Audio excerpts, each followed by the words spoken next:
Welcome to a special feature premiere episode for MLB The Show 25. Control Room Colin here, jumping in for a second. Our team had the incredible opportunity again this year to chat with Bob Kendrick, president of the Negro Leagues Baseball Museum, about everything new coming to Storyline Season 3. This episode was originally set to release a couple weeks ago, but things kind of moved around, so you might hear some dates that are slightly off. MLB The Show 25 hits early access this Friday, March 14th, with worldwide launch on March 18th. Everyone on the team is thrilled to have this conversation and to hear all of Bob's amazing stories, and we hope you enjoy them just as much as we do. With no further ado, here's the feature premiere episode for Storyline Season 3. MLB The Show fans, we are back for another feature premiere. This portion of the feature premiere will, of course, be with Bob Kendrick and Jared and Ramon. We're talking storylines. We're talking Storyline Season 3. Bob, so good to have you here. Man, it's great to see you all. It's great to be back with you.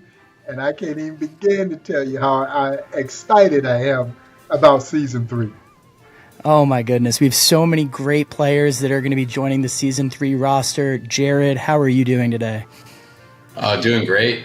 Super excited to kind of get this out to the public again this year.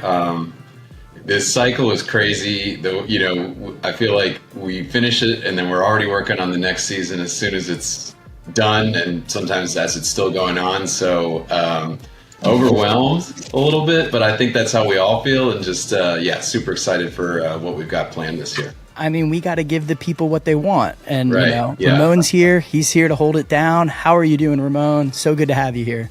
Good to be here. I'm the same as Jared. Just so many things in the air, and we really are like finishing up one season and literally starting work on the next season. It never stops. But like all things on this franchise, this is definitely a labor of love that a lot of people put a lot of hard work into. This is year 3 of the Storylines project. We have a little bit of a room under our belt and growth going. So Bob, how has this adventure been, both on a personal side and for the museum? It's been absolutely amazing. I still feel the same level of heightened anticipation as I did with the release of this game in 2023. I felt the same way in 2024, and those butterflies and the anticipation of what's in store for 2025 is still there, and I think that's a good sign. Even when I tried to play basketball, if I had butterflies, that means I'm usually going to play pretty well. If I was super calm, then I usually won't stink up the joint. But no, I am really actually excited, and I can't wait to share this with those who have fallen in love with the storyline mode of the video game. I get hit up almost every single day on social media with people asking whether or not storylines will continue in the video game, and I'm thrilled to tell them that yes, it will continue, and that my voice will still be part of the game. And so you guys have made me a household name in the gaming community. And we're still seeing scores upon scores of young people and young adults who are coming to the museum because they see the museum and they hear these fascinating stories in the video game, and they still want to meet the guy that's telling the stories in the video game. So it's been amazing. I want to hear the Hank Thompson story, because I don't think anybody on this call or no one in our community has heard a lot of these stories. Can you tell us the Hank Thompson story? Yeah, no, and it's just another reminder of the impact that this game is having, because I think off the cuff, we just think about its impact here in the U.S. and what it's doing. But then my dear friend Joe Posnanski, the great writer, his book, Why We Love Baseball, New York Times best-selling book, was released over in Europe. And he told me that he was doing a podcast, just a general podcast with someone, no mega big time show, but just a general podcast to promote the book. He was eventually going over to London to do some promotion of the book. And he said at the end of the interview, the podcast host said, "Do you know who my son's favorite player is?" Son's probably 5-6 years old. He said, "You know who my son's favorite player is?" And Joe was waiting for him to say, Shohei Ohtani, Mookie Betts, one of the great young major league stars of today. And he says, nope, Henry Thompson, Hank Thompson. His son had been playing the 23 edition of MLB The Show, where we introduced the legendary Hank Thompson in the video game.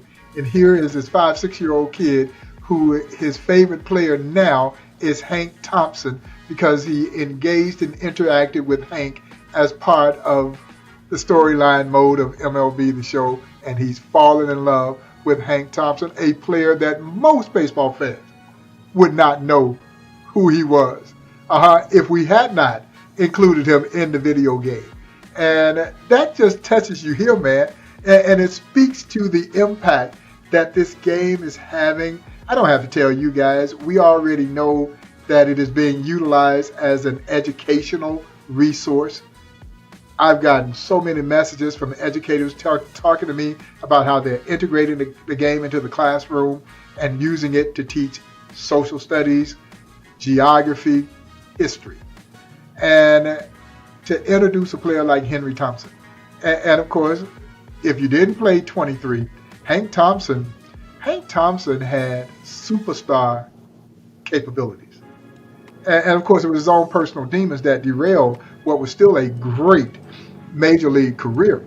Hank Thompson would integrate the St. Louis Browns along with the legendary Willard Brown. And they didn't stick and stay with the Browns because I think the Browns thought that Henry Thompson and Willard Brown would do for them what Jackie Robinson had done for Brooklyn. And that was excite the black community to come out and watch their games. Well, the St. Louis Browns, y'all, were a sideshow. Nobody cared about the St. Louis Browns. If you're a St. Louis baseball fan, you were a Cardinal fan. So it didn't happen. And so they sent both Hank Thompson and Willard Brown back to the Kansas City Monarchs. And then Hank Thompson would integrate the New York Giants. So Henry Thompson holds the distinction of integrating two major league teams, the only player ever to integrate two major league teams. So he's with the New York Giants before Willie Mays and, of course, Monty Irvin. And the three of them formed the major's first all-black outfield, even though Henry Thompson was an infielder by trade, which again speaks to how talented Henry Thompson was. And when Joe told me that story, man, my heart just filled with pride because I knew this already, but it just reinforced the fact that the work that we're doing is having a tremendous impact, and not just here in the U.S., but abroad. When we talk about impact, we were going to wait to do this at the end of the stream, but we'll do it now since you mentioned impact. This has been a labor of love for all of us. And we've just happy to be a part of this ride. But something that was always really important for us was to make sure that throughout this process, and by the time that we finished, we left the Negro Leagues Baseball Museum and this history in a better position than when we left it. So I wish we could do this in person, but we can't. But we were going to give you this and present this to you in person, but we can't. This is a check, and I want to highlight what this says here. It says San Diego Studio and the MLB The Show community, and I really want people to pay attention to this amount. This check has already been written. It's already in the Negro Leagues Baseball Museum's bank account. So we want to send a very, very, very special thank you to the MLB The Show community for showing up for this project. Over the last few years, we've been donating $1 for every collector's edition to different 501c nonprofits. In the last 2 years, that those funds have been going to the Negro Leagues Baseball Museum, and we've sold a Negro Leagues Baseball Museum charity pack in the game last year. And, the dollar amount is important, but the impact, we can't thank the MLB The Show community enough. Every little bit helps. And now we were able to write a check for over $500,000 to the Negro Leagues Baseball Museum. And there will be one more check. Don't know how much that one will be, but this first one was over $500,000. So a big thank you to the MLB The Show community and all of the fans that have fallen in love with these stories And I wish we could have given this to you in person. but digitally we'll have to do. That's all right. That's all right, man. I wish you could have been here in person to present it. But long as you sent the money, that's all that matters. That's all that matters. As long as the check clears, that's all that and I matters. think those who know me know that nothing brings a smile like a big check. But I too want to thank the MLB Show community as well, because that check doesn't happen if you don't support the collector's edition.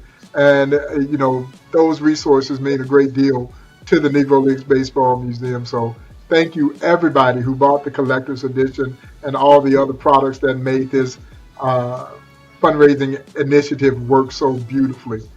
We really appreciate it. Yeah, it takes a village. So everybody who bought a collector's edition in the last 2 years, everybody who's bought one of those charity packs the last few years, we appreciate you so much. Every little bit helps, and you all have played a major, major role in making sure that the museum can continue to educate, enlighten, and inspire, and bring these stories to even more people. Yeah, I mean, it's been a great run, and we're still going. Season 1 was such a success in 23. You saw legends like Satchel Paige, Hilton Smith. Bob mentioned Hank Thompson. Some legendary players enter the game for the first time, and that heat continued in Season 2 in MLB The Show 24. Guys like Buck Leonard, Rap Dixon, Josh Gibson, some really, really awesome players. Tony Stone, right? The first Negro League woman to play. I mean, just some really great additions, but I'm really excited for MLB The Show 25. We have some great new legends for you guys to play their story, narrated by the legend himself, Bob Kendrick. I think it's time to get into it. MLB The Show fans, if you've seen our cover that 3 is the magic number. Jared, let's talk a little bit about how we're going to roll out all these amazing players in Storyline Season 3. Storyline Season 3. So we're going to do 3 content drops, kind of keep the 3 theme going. Our big 3 that we're starting with for the beginning of Season 3, we're hitting lead off with Cool Papa Bell. Obviously, very famously known for his speed. Satchel Paige has tons of stories about him that Bob has told us. And he was an outstanding player just overall, right, Bob? Oh, yeah. No, you couldn't have picked a much better leadoff hitter than Cool Papa Bell. First and foremost, as you guys have heard me oftentimes say, the greatest nickname in baseball history, bar none. Because when I say James Thomas Bell, people say, who? When you say Cool Papa, they know. And almost mythical like speed, but as I remind folks, the speed was real. And I think what really made Cool so special was he had the blazing speed, but his base running abilities were second to none. My friend Buck O'Neill would describe the way he ran like this. He would say that he would run so low to the ground that he could literally smack the bag with his hand and not fall over. Now, some things are just God-given. Yeah, we might try to put a scientific equation to it, but sometimes you just got to accept that the good Lord gives some of us something that he didn't give everybody else. And he gave Cool Papa Bell the great wheels, but also the great body lean control. So he could actually cut the bag on the inside corner. And he was so adept that he would hit the inside corner of the bag with his left foot. And sometimes the umpires would think that he was out because they weren't accustomed to seeing anybody run the bases quite like that, which is why he was able to circle the bases in an amazing 12 seconds when most fast major leaguers today right around maybe 13, 6, 14 seconds because he's cutting the bag on the inside. And of course, he was a switch hitter, but primarily coming off that left side. So he's running out of the box anyway. And of course, Cool was a legendary member of several great Negro League teams, but he began his career in St. Louis. And I'm excited about introducing the St. Louis Stars into the game. And they have a street in St. Louis that's named for Cool Papa. Now, I'm going to guess that the speed limit is probably 25, 30, 35 miles an hour. That's too slow. Yeah, they should have named the section of Interstate 70 for Cool Papa Bell. I remember seeing a quote, I think it was Satchel Paige, said that like one time he hit, he's pitching to him and he throws and Cool Papa Bell hits it, line drive right past his ear. He turns around and he's already standing on second base. Yeah. I'm like, how great is that? I mean, as I tell my guests, you do not have to fictionalize the speed of Cool Papa Bell. He once stole 175 bases in a less than 200 game season. He twice, honest to God's truth, twice scored from first base on a bunt in exhibition games against Major League All-Stars. So you got to remember that plays like the bunt and run, hit and run were essentially created in Negro Leagues, later picked up by Major League Baseball. And so one of the times, old Satchel laid that bunt down. And on this bunt and run, Cool is breaking on the pitch. Well, as Buck O'Neill would say, Cool Papa Bell could practically steal second base standing up. And he didn't take the big lead like you see the base stealers of today do. He took a walking lead. And by second step, he's at top end speed. Satchel dropped that bunt down the third base line. Of course, the catcher and the third baseman would converge to field it. By the time that the third baseman had it and started his throw to first base, Cool Papa Bell is rounding third. The pitcher, not thinking that anyone would dare try to score on a bunt, failed to get back to backup home plate in time, and Cool Papa Bell beats it easily. It happened twice in games against Major League All-Stars. So the speed was very real. Speed that can't be taught, right, Ramon? Yes, indeed. Yes, indeed. And like Bob mentioned, the St. Louis Stars, you want those uniforms, you can unlock them in Cool Papa Bell's store. You'll also be able to unlock bat skins and stadiums and tons of other stuff, but you can't unlock it unless you play Cool Papa Bell storyline. Who's that second headliner, Jared? Yeah, so we'll stick with the Stars theme. The Stars are out for season 3. But this time we're going to go to the Detroit Stars with Norman Turkey Stearns. Another one of the great nicknames in baseball history, Norman Turkey Stearns. And he earned his nickname Turkey because, number one, he stood at the plate in a rather pigeon-toed fashion. It looked so awkward. And I think a lot of guys thought that, oh man, I'm going to get him out easily. Oh, but you couldn't. Norman Turkey Stearns was one of the greatest hitters, not in black baseball history, but in baseball history. And as the legendary Cool Papa Bell would say, if Norman Turkey Stearns is not in the Hall of Fame, then no one should be in the National Baseball Hall of Fame. Of course, Turkey is rightfully enshrined in the National Baseball Hall of Fame. But when he ran, his arms flapped like a turkey. But as I remind my guests, this turkey could fly. Yeah, he covered a lot of ground in the outfield. The consummate five-tool player, hit for power, hit for average, could field, could run, could throw. There was nothing that Turkey Stearns couldn't do on the baseball diamond. And I will say, he's in the Hall of Fame, but I think what we found with a lot of these players that also played in the Negro Leagues is that you see the name in the Hall of Fame, but you really don't know the stories. You don't really know how good they were. And the game allows people to get a deeper understanding of what made them special. And that's why I say so many of my young audience, since the game has been released, they come here with a far deeper knowledge of the Negro Leagues than the average visitor comes, because now they've gotten these backstories on these players. And for me, that's what I commend you guys on having accomplished. Because you could have just thrown these players in the video game with no context behind them. You could have just put them in the game, threw some stats in with them, and then left it to the gamer to just play and figure out who they were. But you didn't do that. You put real context behind them. And so the end user is learning about what made Turkey Stearns so special. Why was Cool Papa Bell so special? You admire the swagger of Satchel Paige, but then you get to learn Satchel's backstories as well. And To me, that is what has made this game so special. And I think is why we're hearing others say that other sports games should try to do exactly what we've done, and that's teach history.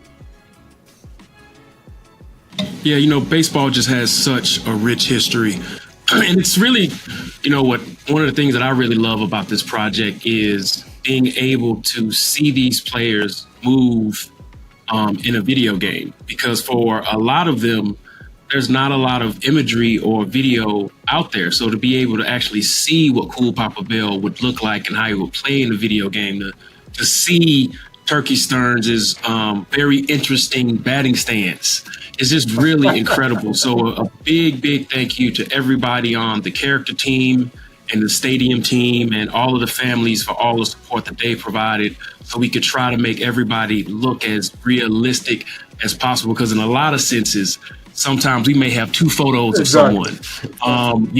Trying to build those Detroit Stars uniform, not easy. Trying to build any of these uniforms are not easy because there's not a lot of color photos. Exactly, and in some cases, very limited photos of any kind, and very few action photos of Negro League players. So you're right, Ramon. What you've done with the video game is you've given it movement. People can see the mannerisms and the movement of these players, and I think it just helps bring them to life in a greater capacity. And certainly from from my vantage point, the gamers are absolutely loving what we've been able to present to them. Yeah, we've been so thankful to everybody from you, everybody at the museum. The Hall of Fame has been so beneficial. The National Baseball Hall of Fame has given us so much info.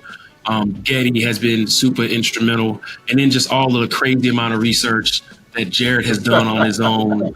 We have such an amazing, storylines team from, Malik and Gavin and all of the editors and Jen and Adam and Sydney. So many people pour really their heart and soul into this project. We like to call it an appetizer in MLB The Show. Get in, you can play storylines, and you can do other stuff. It may be an appetizer, but we like to think it's the best appetizer you'll ever taste. But just a big thank you to everybody that's helped make this an amazing project as we're rolling on in season 3. But before we move on to our third and final athlete for this launch drop, Jared, we have a new stadium for our fans to experience. Yeah, so we're going with Mack Park as our new stadium. This is where Turkey Stearns played early part of his career, including like a fantastic 1923 season. This stadium looks awesome in game. The dimensions are absolutely insane. I'm talking there's a center field-ish corner that goes 444 feet away, and then straight down the right field line, it's 265. Yeah. So I'm talking it's crazy. It's really, really fun to play for sure. And this is the stadium, like I said, where the Detroit Stars played, Turkey Stearns played. Brian Paquette on our team did a fantastic job bringing this to life. And like I said, it's so fun to play, and it's a stadium that you can earn playing through Turkey Stearns' storyline in MLB The Show 25. And that's been one of the favorite aspects of the game, is to see how you guys have recreated some of those old stadiums that were regularly home to Negro Leagues baseball, and then bring that added dimension of how the fans were dressing to go to those games. And so you feel like you were there. And all the stories that I've heard from the various players who I've been so blessed to have known, and many of them have passed on, they painted such a vivid picture of what a Negro Leagues game was like. And as I've shared with you all, there was absolutely nothing recreational about a Negro Leagues game. It was the social event of the week. And so you went to those games, you went to see, and you went to be seen. So you gonna be dressed and looking good, and that's what made that atmosphere so special at a baseball game. And it was a dress-up society in general, but it was taken to another level when we talk about those Negro League games. And I will tell you too, to kind of help bring that stadium to life, we are going through any sort of book or resource we can find. We're looking at like the lineup, where they have the whole team sort of for like their picture day. And we're zooming in as much as we can on the background to get the details right of the sort of housing and architecture around the stadium. There's so much love, and that's just like one aspect. And I talk about this every year, but that's one little example of like the sort of like time, effort, love, and care that our team is like putting into this, because everybody just cares and loves it so much that they want it to, be as good as it can be. Our fans love Polo Grounds. I'm already like envisioning all the different clips and videos of their experiences in Mack Park. It's going to be a blast. But Jared, we have one more legend at launch. Who is it? We do. We have one more legend, and it felt fitting, for launch for the first group of players for our first launch, our first drop. Let's go back to Kansas City and let's go with Bullet Rogan. One of Bob I know can tell it best, but a two-way player who was not only impressive on the mound, but also at the plate. And that's what made Bullet Rogan so special. And it was a name that a lot of people did not know, because he's an early era Negro League star. He was playing for the Kansas City Monarchs when the Negro Leagues began in 1920. And actually was an older ball player by the time that the Negro Leagues, are established, played on a great military baseball team called the 25th Infantry Regulars. And man, they dominated everybody during World War I, those other military baseball teams. And the great Casey Stengel saw Bullet Rogan playing for his military team and suggested him to Monarchs owner J.L. Wilkinson. Wilkie brought him to the Monarchs. Bullet Rogan would go on to be one of the greatest two-way stars in baseball history. And ever since the great Shohei Ohtani has emerged here playing in Major League Baseball, it has opened up the opportunity for me to talk about the great two-way stars of the Negro Leagues. And there were a number of great two-way stars, primarily because the Negro Leagues didn't have the same roster sizes as Major League Baseball did. So it was very difficult for them to have just a dedicated 4 or 5-man rotation. So you needed versatility in your lineup. And most of the Negro League pitchers were great athletes. They could hit. Bullet Rogan was perhaps the Negro League's one of two. He and the legendary Oscar Charleston were the two first superstars of the newly formed Negro National League in 1920. And Rogan, to me, is the closest comparison to Shohei Ohtani, because unlike Ruth, Rogan pitched his entire career, and he was a dominant pitcher on the mound, perennial 20-game winning stuff. But when Rogan wasn't pitching, he played the outfield and hit cleanup in the Kansas City Monarchs lineup.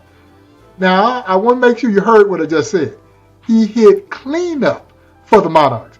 And I'm going to tell you now, you don't just hit cleanup for any Kansas City Monarch team unless you could rake. And in the words of the immortal Leroy Satchel Paige, in beautiful Satchel Paige vernacular, he would say of Bullet Rogan that he was the onlyest ball player I ever saw, I ever heard of, that pitched and hit cleanup in the batting order. It doesn't happen. And Rogan, y'all, led the Negro Leagues in stolen bases when he was 38 years old. But when you looked at Bullet Rogan, he didn't look like a great athlete. Bullet Rogan stood about 5'7", 5'8", weighed about 180, 85 pounds. Satchel would describe him as a chunky fella. But he was a tremendous athlete. And I can't wait for you all to learn about Bullet Rogan. As a pitcher, he threw everything except the kitchen sink up there at you. He had a great palm ball, a great curveball, and Buck O'Neil would describe his fastball as a heavy fastball. Yeah, he broke a lot of bats when he was pitching out there. So I can't wait for you guys to learn more about the legendary Wilbur Bullet Rogan. And I know, like, one of the more interesting things is he was one of the first pitchers that just worked without a windup. He just threw from the stretch. He threw with a no windup delivery, and yet his nickname was Bullet because that thing got on you in a hurry. One of the other things I read that was, you can just read and you read and read, and these stories are amazing. And he just loved the game, and you can tell because I think he wound up playing every position besides catcher. He then becomes a manager, and I think eventually an umpire. Exactly, like an umpire as well. He was a baseball lifer. He really was. And we're so proud that we were able to put a new headstone on his grave a couple of years ago. He was buried in a relatively nondescript grave site here in Kansas City. And a local Kansas Citian started an effort to raise money to give him a proper headstone. And we were able to put that on his gravesite a few years ago because a lot of these players in the Negro Leagues played in anonymity. We didn't want them to lay at rest in anonymity because you should know who Bullet Rogan was. And now through the video game, a lot of people will know who Wilbur Bullet Rogan was. So yeah, those are our three players, our three legends to start off Storyline Season 3. I would say if we're looking for like what to expect the rest of the way, we're going to have more big names, more names you've never heard of. And my favorite thing to guarantee is you're going to have more amazing stories from Bob. So it's definitely worth tuning in. Ramon, we'll start with you. Any last words for our fans before they experience this new Season 3 for themselves? Oh man, we just can't wait for people to try it out and learn something new. Like we've all been on this crazy journey, learning so much about an often overlooked and forgotten part of American history. And again, thank you so much for all the support. We're going on. This is Season 3, but this is probably 4 or 5 years in of us working on this project, literally nonstop, like literally nonstop. And we haven't really had a whole lot of time to really catch our breath and breathe, but we're so appreciative of all of the love and seeing so many people really react to this game mode and this amazing history has just, been the icing on the cake. Absolutely. Jared, any last words for you? Yeah, I'll echo what Ramon said, and also just thanks. People send me messages and about like how much they appreciate kind of what we're doing with Storylines, and it just takes a bunch of really hardworking people to get this thing done. I really want to take this time to really just quickly like shout out like Sydney and Justin, Jason, Drew, Noah, the Bens, Kurt. Charles, Connor, and Dre, and then all of our folks over on the creative team with Malik and Gavin and Adam, and then Chris and Ashley as well. Just all, like I said, it just takes a lot of really, really hard work, a lot of long hours, a lot of painful, stupid questions from me to really get this thing in the position that it is, and I'm so proud of it, and I'm so excited for everybody to play. And Bob, what are you most looking forward to from the fans as they experience Season 3? Well, number one, the continuation of the partnership, but I am so looking forward to the new crop of athletes who are going to be introduced to the game. I do want to say on behalf of our entire team at the Negro Leagues Baseball Museum, I want to thank my San Diego studio family for the care, commitment, dedication, the dignity that you guys have given the Negro Leagues, and I think fans are paying attention to this, and we couldn't be more prouder of our partnership. And I'm just excited again for people to have access to season 2025, the third edition of Storylines, the Negro Leagues. And that's a wrap for this special feature premiere for MLB The Show 25. A huge thank you to Ashley and Carson for hosting, Jared and Ramon for jumping on, and of course to Bob Kendrick for sharing his time and incredible insight with us. We couldn't be more excited to welcome Cool Papa Bell, Turkey Stern, and Bullet Rogan to Storyline Season 3. Their journeys, along with many more amazing stories, are just the beginning. There's so much more to come in the coming months ahead after launch. and to the amazing MLB The Show community, thank you. Your support of the Negro Leagues Baseball Museum through the Collector's Edition and the Negro Leagues Baseball Museum packs over the last couple of years has generated over $500,000 for this incredible institution in their mission to educate, enlighten, and inspire. Your support has and will make a lasting impact for generations to come. Thank you for watching the Storylines Season 3 feature premiere. We're just getting started. There's so much more going on this week as we prepare for early access this Friday. We'll be having episodes every single day, including updates on live content as well as the dev tourney. And make sure you tune on Thursday for the live content countdown to launch. Once again, thanks for watching, and we'll see you soon.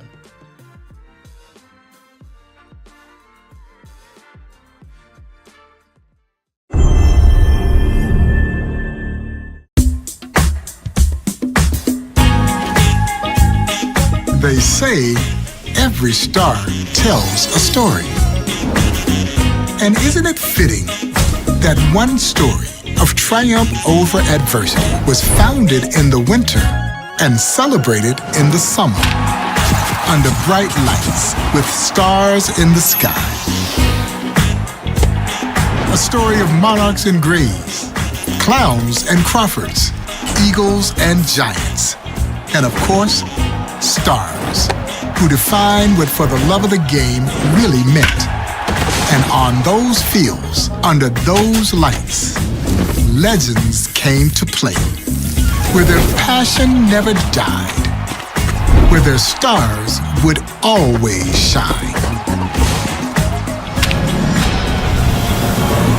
These are the legends. These are their stories. This is the Negro Leagues.